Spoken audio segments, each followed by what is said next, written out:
আসসালামু আলাইকুম। আজ আপনাদের সামনে নিয়ে হাজির হয়েছি একটি বিরিয়ানি রেসিপি। আজ আমি আপনাদের তৈরি করে দেখাবো শ্রেষ্ঠ স্বাদে একটি চিকেন বিরিয়ানি, তাও আবার ব্রয়লার চিকেন দিয়ে। আর অনেকেই আছে ব্রয়লার চিকেন কিন্তু খেতে চায় না। এইভাবে যদি একবার ব্রয়লার চিকেন দিয়ে রান্না করেন বিরিয়ানিটা, তাহলে কিন্তু খেতে মাশাআল্লাহ অসম্ভব ভালো লাগে। আর এটা যে চিকেন বিরিয়ানি বা ব্রয়লার চিকেন বিরিয়ানি, সেটা কিন্তু কেউ বুঝতেই পারবে না, এতটা মজাদার হবে। আর বিরিয়ানিটা অনেকে অনেকভাবে খেয়েছেন। আমার রিকোয়েস্ট, আপনারা অবশ্যই একদিন এইভাবে চিকেন বিরিয়ানি তৈরি করে দেখবেন। ব্রয়লার চিকেন দিয়ে এত মজা হয় এই চিকেন বিরিয়ানিটা, যে মানে বলে বোঝানো যাবে না। চলুন আমরা রান্নায় চলে যাই। দেখুন, আমি এখানে কিছু চিকেন নিয়ে নিয়েছি। এটা কিন্তু ব্রয়লার চিকেন। আর আমি এখানে চিকেনের টুকরাগুলোকে মিডিয়াম টুকরা করে নিয়েছি। মিডিয়াম মানে এই যে ঠিক এইরকম। আপনারা চাইলে কিন্তু এর থেকে বড়ও রাখতে পারেন, যেহেতু ব্রয়লার চিকেন মাংসটা একটু বেশি, এর জন্য আমি এরকম মিডিয়াম সাইজ করে নিয়েছি। আপনারা আপনাদের পছন্দ অনুযায়ী একটু বড় করেও নিতে পারেন, কিন্তু ছোট করা যাবে না। রান্নাটা খুবই সহজ, আপনারা একবার দেখলে কিন্তু পারবেন। দেখুন, আমি এখানে দিয়ে দেবো 3 টেবিল চামচ টক দই। যদি হাতের কাছে টক দই না থাকে, সেক্ষেত্রে কিন্তু আপনারা এখানে লেবুর রসটাও ব্যবহার করতে পারেন, 3 চামচ দিলেই হবে। আর এখন আমি দিয়ে দেবো এখানে আদা এবং রসুনের পেস্ট। আমি এখানে 1 চামচ উঁচু করে আদার পেস্ট এবং 1 চামচ উঁচু করে রসুনের পেস্ট দিয়ে দিচ্ছি। দিয়ে দেবো 1 চামচ জিরার পেস্ট। আমি এখানে জিরা এবং গরম মশলা, দারচিনি, এলাচের সঙ্গে বেটে দিয়েছি। আর এখন এখানে দিয়ে দিব আমি বাদামের পেস্ট। আমি এখানে চীনা বাদাম দিয়েছি। আর বাদামটা আমার ফ্রিজে ছিল, এই জন্য একটু বরফ হয়ে আছে। আমি এখানে 1.5 চামচের মতো বাদামের পেস্ট দিয়ে দিয়েছি। আপনারা এভাবেও দিতে পারেন, আবার বাদামটা কিন্তু একটু নরম থাকতে দিতে পারেন, সমস্যা নেই। এখন দিয়ে দেবো লবণ। টেস্ট অনুযায়ী লবণ দিয়ে দিতে হবে, যে যেমন লবণ খেতে পছন্দ করেন। এবার দিয়ে দেবো আমি খুবই সামান্য পরিমাণে একটু হলুদ, যেহেতু আমি চিকেনটা একটু মেরিনেট করে রাখবো, ওই জন্য হলুদটা দিলাম। আর দিয়ে দেবো 1 চামচ লাল মরিচের গুঁড়া।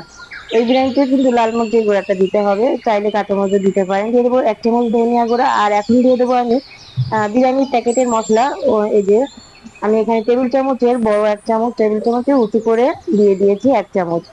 আপনারা চাইলে কিন্তু হাতে তৈরি করা যে বিরিয়ানি মশলা, ওইটাও দিতে পারেন। এখন দিয়ে দিলাম টমেটো ক্যাচাপ। আমি এখানে 2 চামচ টমেটো ক্যাচাপ দিয়ে দিয়েছি। আপনারা চাইলে কিন্তু টমেটো সস ওটাও দিতে পারেন। আর এখন এটাকে আমি সবকিছু হাতের সঙ্গে মিশিয়ে নিব। দেখুন, আমি কিন্তু বাদামের পেস্টটাকে ভেঙে টুকরো টুকরো করে নিয়েছি। আর এটাকে অবশ্যই হাতের সাহায্যে একটু মেখে নিতে হবে। এটাকে হাতের সাহায্যে মেখে 30 মিনিটের মতো আমি একটা সাইডে রেখে দিব। 30 মিনিট পরে দেখুন রান্নায় চলে এসেছি। একটা কড়াই প্যান বসিয়ে দিয়েছি। আর এখন দিয়ে দেবো সাদা তেল। আমি এখানে সাদা তেলে রান্না করছি। এখন আমি যে চিকেনটা মেরিনেট করে রেখেছিলাম, ওই চিকেনটাকে আমি এখানে একে একে সবগুলি দিয়ে দেবো। এই পর্যায়ে কিন্তু চুলার হিটটা আমার এখানে মিডিয়াম এবং হাই এর মাঝামাঝিতে আছে। অবশ্যই চিকেনটা ভেজে নেওয়ার ক্ষেত্রে চিকেন মাঝামাঝিতে, মানে হাই এবং মিডিয়ামে মাঝামাঝিতে রাখবেন। আর এই পর্যায়ে কিন্তু আপনার মশলাটা যতটা মানে পারবেন, যে মশলাটা একটু ছাড়িয়ে নেবেন চিকেন থেকে মশলাটা ছাড়িয়ে ভাজলে কি হবে, মশলাটা পুড়ে যাবে না, চিকেনটা খুব সুন্দর করে ভাজা ভাজা হবে। এ পর্যায়ে যারা যারা আমার ভিডিওটি এখনো পর্যন্ত দেখছেন, অবশ্যই একটি লাইক করে দিবেন। লাইক করে সম্পূর্ণ ভিডিওটি কন্টিনিউ করবেন। আপনারা অনেকেই আছেন লাইক করতে ভুলে যান, আমি মনে করিয়ে দিলাম, এখনই একটি লাইক করে দিবেন প্লিজ। আশা করি রেসিপিটি আপনাদের কাছে ভালো লাগবে। একটি লাইক করে রেসিপিটি দেখবেন। এখন দেখুন, আমি একটা পাশ ভেজে অপর পাশে বদলে দিয়েছি। আর এখন এই যে আমার কিন্তু এখানে চিকেনটা লাল লাল করে একটু ভেজে নেওয়া হয়ে গেছে। একটা সাইডে সরিয়ে রাখলাম। দিয়ে দেবো গোটা গরম মশলা। গরম মশলাটা একটু সুগন্ধ ছাড়লে দিয়ে দেবো হাফ কাপ পেঁয়াজ কুচি। পেঁয়াজ কুচিটা আমি একটু ভালো করে ভেজে নিব, নরম হয়ে আসা পর্যন্ত। তারপরে কিন্তু আমি এখানে চিকেনের সঙ্গে মিশিয়ে নিয়েছি। চিকেনের সঙ্গে পেঁয়াজটা আরো কিছুটা সময় ভেজে এই যে যে মশলাটা ছিল, বাড়তি যে মশলাটা, ওই মশলাটাও আমি এখানে দিয়ে দিলাম। দিয়ে চিকেনের সঙ্গে খুব ভালো করে নেড়ে চেড়ে কষিয়ে নিব। এইভাবে যদি আপনি চিকেনটাকে একটু রান্না করে নেন, সেক্ষেত্রে খেতে কিন্তু টেস্টটা অনেক বেশি ভালো আসে। দেখুন, 5 মিনিট পরে যে মশলা এবং চিকেন থেকে কিন্তু অনেকটা পরিমাণে তেল ছেড়ে দিয়েছে। এইভাবে একটু মানে ঢাকনা দিয়ে ঢেকে ঢেকে 2-4 মিনিট যদি আপনি একটু কষিয়ে নেন, মাংসের ভিতরে এত সুন্দর একটা টেস্ট পাবেন, যে আমি কি বলবো, যে আপনি রান্নাটা করলেই কিন্তু আপনি এই রান্নার ফিদা হয়ে যাবেন। দেখুন, মাংসটা সুন্দর করে কষানো হয়ে গেছে। 3টা ডিম দিয়ে দিয়েছি। আর দিয়ে দেবো এখানে তরল দুধ। আমি এখানে 1 কাপ পরিমাণ দুধ দিয়ে দিয়েছি। দুধটা দিয়ে আমি এটাকে রান্না করব। আচ্ছা, ডিমটা কিন্তু এখানে অপশনাল, আপনারা চাইলে কিন্তু দিতেও পারেন, নাও দিতে পারেন। আমার পছন্দ তাই আমি দিয়েছি। এখন কিন্তু এখানে পুরোটা রান্না হয়ে গেছে আর তেল ভেসে উঠেছে। এখন আমি মাংস এবং ডিমগুলোকে তেল মশলা থেকে উঠিয়ে নিব।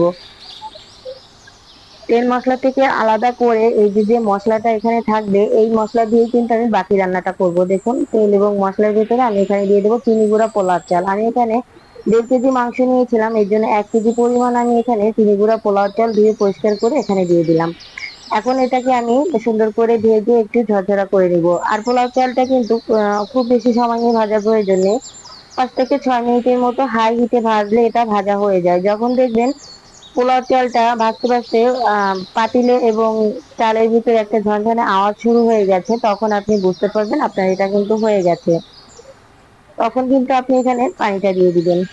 আমার এটাকে আমি 5 থেকে 6 মিনিট এটাকে হাই হিটে ভেজে নিয়েছি, আমার এটা হয়ে গেছে। এখন দিয়ে দেবো গরম পানি। যেহেতু আমি 1 কেজি পরিমাণ চাল নিয়েছি, আমি 2 লিটার পানি দিয়ে দিয়েছি। আর পানিটা কিন্তু অবশ্যই ফুটন্ত গরম পানি হতে হবে।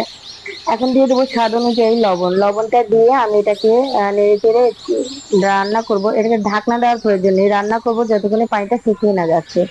দেখুন পানিটা যখন এইভাবে একটু শুকিয়ে যাবে, তখন আমি এটাকে একটু নেড়ে চেড়ে দিব। নেড়ে চেড়ে চুলার আঁচটা কিন্তু এই পর্যায়ে আমি একদম লো এবং মিডিয়ামের মাঝামাঝি করে দিব। এতক্ষণে কিন্তু আমি হাই হিটে রান্না করছিলাম। এখন আমি এখানে দিয়ে দেবো কিছু কাঁচামরিচ। কাঁচামরিচটা অবশ্যই দিবেন, সুন্দর একটা ফ্লেভার পাবেন। এখন দিয়ে দেবো এখানে প্যাকেট মশলার যে বিরিয়ানি মশলাটা দিয়েছিলাম, ওইখান থেকে 1 চামচ মশলা দিয়ে দিলাম। দিয়ে দেবো পেঁয়াজ বেরেস্তা। এগুলো অবশ্যই দিবেন, এগুলো দিলে কিন্তু বিরিয়ানি রান্নার যে টেস্টটা ওটা কিন্তু খুব ভালো আসে। দিয়ে দিলাম। এখন দিয়ে দেবো 1 চামচ গোলাপ জল, 1 চামচ কেওড়া জল। উপর থেকে আমি মাংসটা দিয়ে দিলাম, যে মাংসটা আগে থেকে তুলে রেখেছিলাম। আর এই মাংসের উপরেই কিন্তু দিতে হবে 2 টেবিল চামচ গুঁড়া দুধ। উঁচু উঁচু করে 2 টেবিল চামচ গুঁড়া দুধ দিয়ে দিয়েছি। এইভাবে জাস্ট আপনি একদিন রান্না করে দেখুন, তারপরে দেখবেন কি হয়। বাসার সবাই কিন্তু আপনার ফিদা হয়ে যাবে। দেখুন 2 মিনিট দমে রেখেছিলাম, 2 মিনিট পরে এই যে আমি একটু উল্টে পাল্টে দিলাম। অবশ্যই লো হিটে আপনি এটাকে দমে রাখবেন। আর দমে রাখার পরে দেখুন আমার এটা কিন্তু হয়ে গেছে। আমি টোটাল এখানে 15 মিনিটের মতো লো হিটে দমে রেখেছিলাম। এই 15 মিনিটে কিন্তু আমার এটা হয়ে গেছে। আর আমি অফ স্ক্রিনে ঘিটা দিয়ে দিয়েছি, আপনি ওখানে পরিবেশন করে দিয়েছি। দেখুন দেখতে কতটা লোভনীয় হয়েছে। এটা দেখতে যতটা লোভনীয় হয়েছে, খেতে কিন্তু অনেক বেশি মজা ছিল। আর এটা একদিন আপনারা অবশ্যই ট্রাই করবেন, দেখবেন বড় থেকে ছোট সবাই খুব পছন্দ করবে। চিকেন বিরিয়ানি এইভাবে একদিন রান্না করলে অন্যান্য যেভাবে চিকেন বিরিয়ানিটা রান্না করা হয়, এই একটাও কিন্তু আপনার খেতে মন চাইবে না, জাস্ট শুধু এটাই খেতে মন চাইবে। অবশ্যই ভালো লাগলে লাইক কমেন্ট শেয়ার করবেন এবং আমার চ্যানেলটি সাবস্ক্রাইব করে রাখবেন। অবশ্যই বেল আইকনটি বাজিয়ে দিবেন। সবাই ভালো থাকবেন, সুস্থ থাকবেন। আসসালামু আলাইকুম।